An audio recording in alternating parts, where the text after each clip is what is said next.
शेतकरी बंधूंनो नमस्कार. मी Sandeep Jadhav Patil, banana house tissue culture research and डेव्हलपमेंटमध्ये तुमचं सर्वांचं स्वागत करतोय. महाराष्ट्र, कर्नाटक, आंध्र प्रदेश, गुजरात अशा विविध राज्यांमध्ये आपण टिश्यू कल्चर, केळी रोपांचा पुरवठा, निर्मिती, त्यासोबतचे जे काही चांगले शेतकरी जे चांगल्या पद्धतीनं कष्ट करतात आहे, ज्यांनी चांगलं काहीतरी केळी पिकामध्ये उत्पादन घेतलेलं आहे, अशा काही शेतकऱ्यांच्या मुलाखती किंवा त्यांचे अनुभव हे तुमच्याशी शेअर करत असतो. आजचा हा केळीचा घड, हे शेतकरी, ही केळीची बाग खानदेशच्या धर्तीवरची आहे. खानदेशला खूप मोठा इतिहास आहे केळी पिकाचा आणि अशा धर्तीवरची ही बाग. जिल्हा आहे जळगाव, तालुका आहे जामनेर आणि गाव आहे गाडेगाव. इथले रवींद्र भाऊलाल सोनार हे शेतकरी जवळजवळ 3-4 वर्षापासूनचे हे बनाना हाऊसचे शेतकरी रेग्युलर पद्धतीनं ते लागवड करतात आहे. खूप चांगली मेहनत आणि चांगल्या कष्टाचा परिणाम आहे आणि खरंच व्यक्तिगत हा माणूस पण मेहनतीचा आहे आणि त्याचाच परिणाम आज एवढ्या चांगल्या पद्धतीचं व्यवस्थापन हे तुम्हाला बघायला मिळते. ह्या पाठीमागच्या 7-7.5 महिने पूर्ण होतात. काय समस्या आल्या होत्या, काय अडचणी आल्या होत्या, त्याच्यावर कशी मात केली किंवा काय नेमकं रवींद्र भाऊलाल सोनार यांची स्टोरी ही आज आपण जाणून घेणार आहे. रवींद्र भाऊ, तुमचं नाव आणि आपल्याकडं एकूण किती क्षेत्र भाडेतत्वावरचं वैयक्तिक आणि त्यात कुठली कुठली पिकं तुम्ही करताय हे तेवढं सांगा. माझं नाव रवींद्र भाऊलाल सोनार, राहणार गाडेगाव, तालुका जामनेर, जिल्हा जळगाव. माझ्याकडे मी 12 एकर जमीन करतो. तिच्यात फक्त माझी 2 एकर घरची शेती आहे आणि 10 एकर लोकांची करतो. आणि आता ह्या वर्षी अजून 12-13 एकर दुसरी केली आहे. माझी ह्या वर्षी केळी 12 ते 13 हजार खोड सर्व केळीचं आहे. आता पुढच्या वर्षी 25-26 हजार खोड मला लावायचं आहे. तर टोटल सर्व मी बनानाचं लावणार आहे, बनाना हाऊसचं लावणार आहे. ऐका ना, एकूण जी सगळं क्षेत्र आहे त्याच्यामध्ये फक्त केळीचं क्षेत्र करतोय का आपण बाकी इतर पिकं काय घेतोय? आधी आधी कपाशी झाल्यानंतर केळी नोव्हेंबर-डिसेंबरला केळी लागवड करतो आणि केळी लागवड केली त्याच्यामध्ये टरबूज पण लावतो. काही क्षेत्रात टरबूज लावत नाही. मग केळी खाली झाली की मग परत अजून कपाशी वगैरे, कांदा वगैरे असं दुबार काहीतरी घेतलं जातं. म्हणजे केळी, कापूस आणि कांदा बस एवढंच असं फिरवून केळी, कांदा, टरबूज काढायचं त्यात आणि दुर्री नाही, फक्त लागणच असते. नाही लागण आता ह्या वर्षी ठेवायची इच्छा आहे की एक प्लॉट तरी आपण दुराई करू बा. ह्या जो प्लॉट आहे आता याची दुराई ठेवण्याची इच्छा आहे माझी. एक प्लॉट करून बघू. एक वेगवेगळी पिकं आणि खूप चांगल्या पद्धतीची मेहनत आहे. म्हणजे आपली तर स्वतःची शेती बघून बाकीच्या काही एक्स्ट्रा म्हणजे आज दुसऱ्याचं क्षेत्र करून चांगल्या पद्धतीची मेहनत लोक घ्यायला तयार नसतात. खरं नुसतं म्हणजे दुसऱ्याचा म्हणल्यावर थोडासा फरक पडतो. ते सवतीच्या लेकरासारखं आपलं ते तसा प्रकार. पण चांगली मेहनत म्हणजे ही पिकं फक्त स्वतःच्या शेतात नाही, इतर शेतामध्ये पण, दुसऱ्यांच्या शेतामध्ये पण असेच चांगल्या मेहनतीचे कष्ट घेऊन पिकं येतात.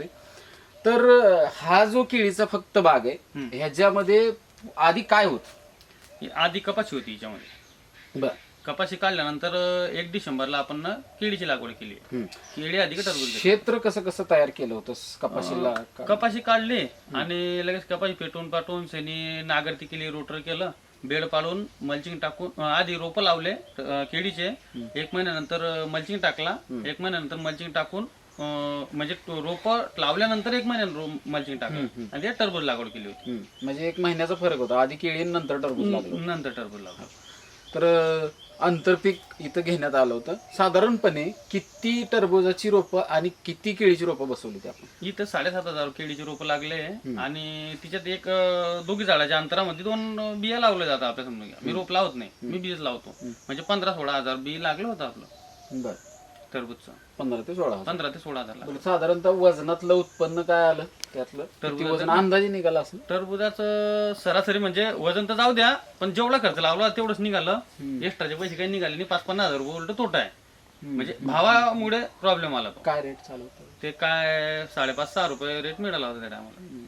त्याच्यामुळे टरबूज ना मिनिमम 12 रुपये 13 रुपयांनी गेलं तरच परवडत. बरोबर. म्हणजे चांगले पैसे म्हणण्यापेक्षा कमीत कमी घातलेल्याचे डबल. म्हणजे 10 रुपये टाकले तर 20 रुपये व्हायला पाहिजे किंवा नाहीच झाले तरी 15 तरी कमीत कमी व्हायला पाहिजे असं पद्धतीने म्हणलं. पण 5-5.5 रुपये काय रेट मिळाला नाही. उलट काय 10-20 हजार रुपये जवळचेच टाकावे लागले अशी परिस्थिती झाली.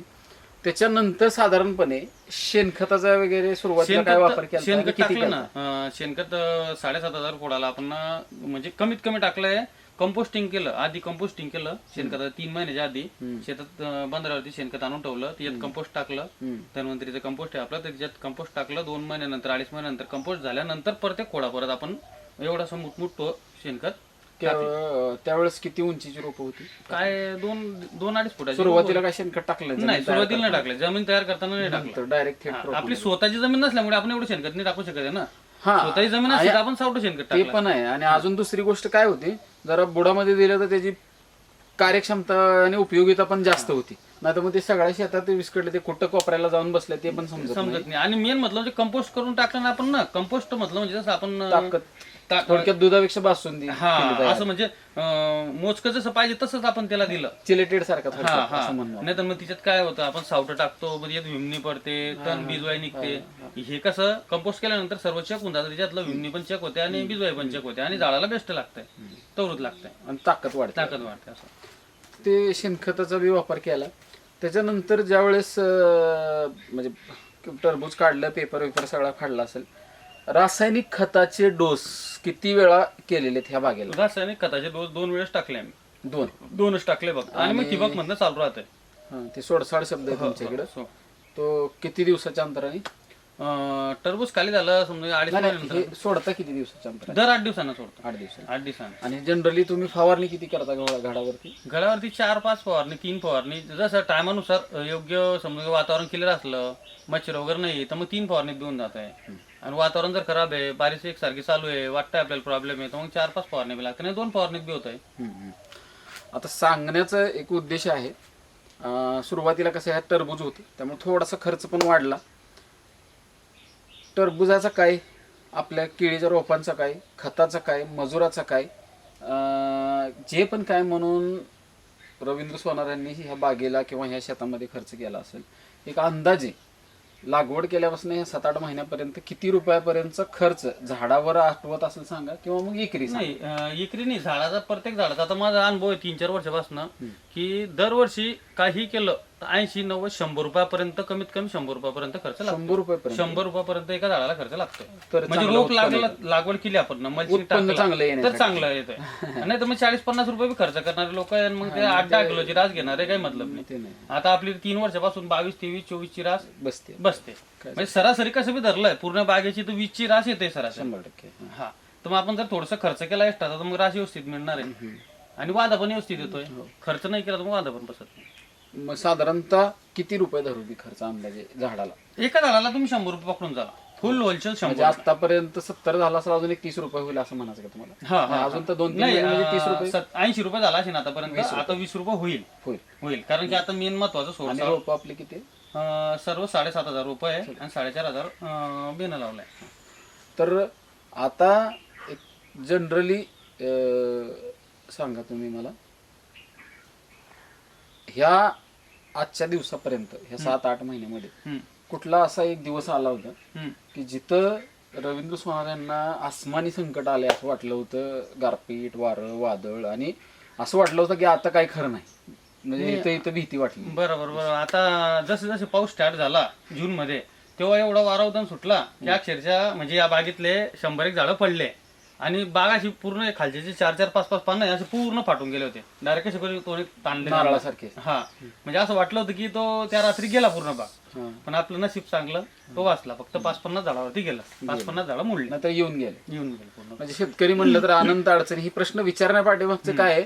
कारण ती रात्र कदाचित झोप लागली नाही. झोप लागली नाही म्हणजे मी रात्री 12 वाजता शेतात आलो होतो, 10 वाजेपासून तर 11 वाजेपर्यंत पाऊस चालू होता. एवढा पाऊस पडला आणि एवढा वारा होता अवकाळी की घरी चित लागत नव्हतं. रस्त्यानं झाडं एवढं पडले की मोटरसायकल सुद्धा येत नाही, झाडाच्या खालून घुसून आम्ही शेतात आले होते रात्री 12 वाजता. किंवा कशी काय बाग, एवढा खर्च जर करतोय आपण. म्हणजे सांगण्या पाठीमागचं एक आहे की ही आसमानी संकटाला पण तोंड देऊन उभा राहण्याची ताकद फक्त शेतकऱ्यामध्ये आहे. दुसरं कोणच सहन करू शकत नाही, कोणीच नाही. म्हणजे ना नोकरदार करू शकतो, ना व्यावसायिक करू शकतो. इच अँड एव्हरी प्रोफेशन, कुठलं पण दुसरं बाकीचं प्रोफेशन घ्या, कसलाही व्यक्ती शेतकरी सोडून दुसरा जे व्यवसाय नाही करून, त्यामध्ये एवढी मोठी रिस्क, एवढा मोठा खर्च आणि एवढं मोठं धाडस धाडसच म्हणू आपण. 7,00,000 कोळा करता 7 लाख रुपये खर्च खर्च करता, मातीत सोबत- टाकायचे 7 लाख रुपये 12 महिन्या करता. हो सहज. पूर्ण केळीची 12 महिन्यात पैसे होता पूर्ण. तर हा एक झाली आता खर्चाची बाजू आणि त्यातला रिस्क म्हणू आपण.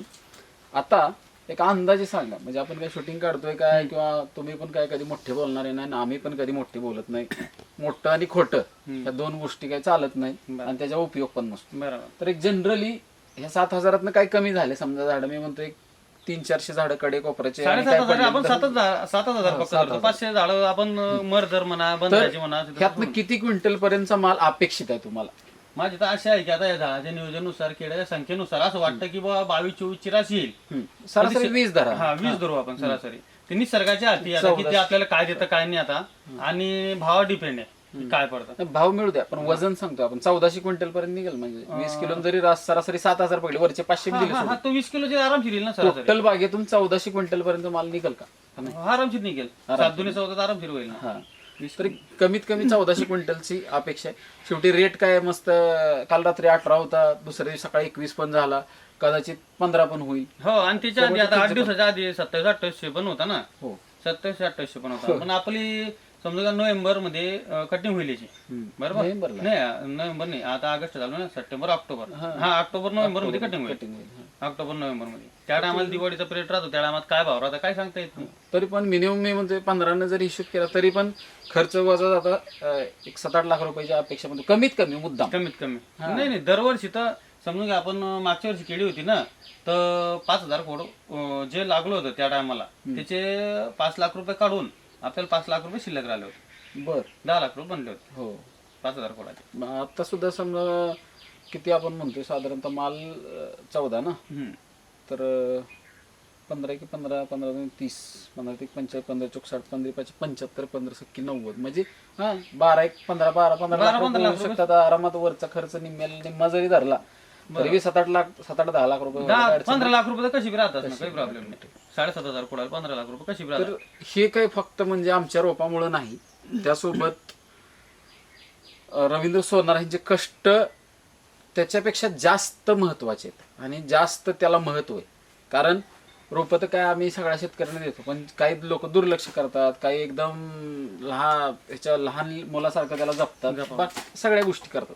आणि त्याचाच परिपाक आहे की आज एवढ्या चांगल्या पद्धतीचा अनुभव यांचा हा तुमच्यापर्यंत मी पोहोचवतोय.